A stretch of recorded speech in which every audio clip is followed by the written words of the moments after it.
KCP music presents ढाका।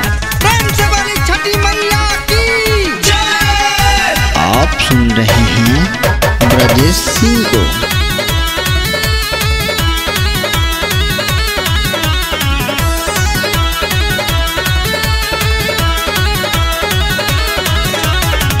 ढाका से लाई दौरा ढकनिया हो, बरतिया छठी माई के करब। ढाका से लाई दौरा ढकनिया हो, बरतिया छठी माई के करब। आई नैहर से साठी और सड़िया हो, बरतिया छठी माई के करब।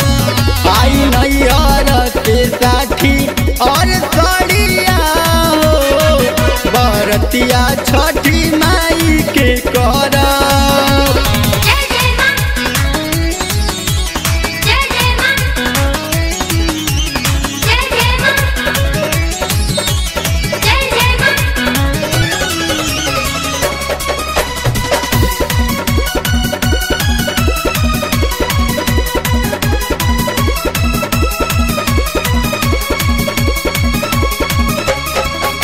बबुआल बखले रहनिया अपना जीवारा, अंगना बीच करब तो खिया के खाड़ा। ए तैया जी बबुआल बखले रही अपना जीवारा, अंगना बीच करब तो खिया के खाड़ा। हाथी चमक ढकनिया बरतिया छठी माई के करब। आई नैहर से साठी और सड़िया हो, बरतिया छठी माई के करब। आई नैहर से साठी और सड़िया हो, बरतिया छठी माई के करब।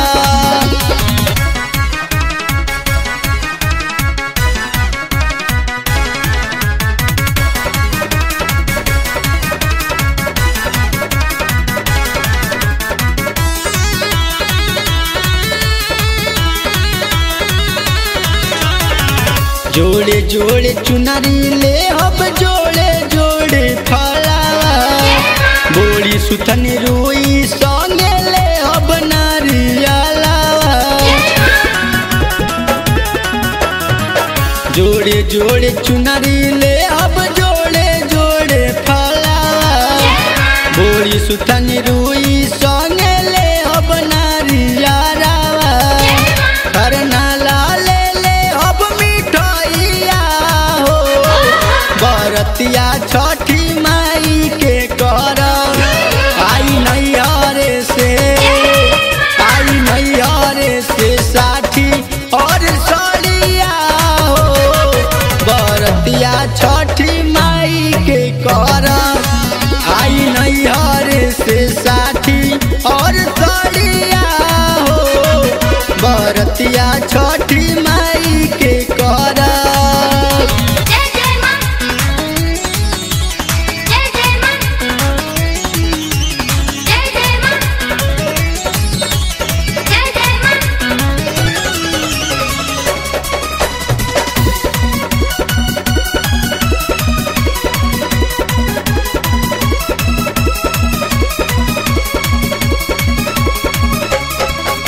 बबुआ के दादी दी है दौरा सजाई, रात भर बरजत से गीतिया गवाई। जी सुनी ना, बबुआ के दादी दी है दौरा सजाई, रात भर बरजत से गीतिया गवाई। मोती परशुराम लिखे भजनिया हो, बरतिया छठी माई के करब। आई नैहर से साठी और सड़िया हो,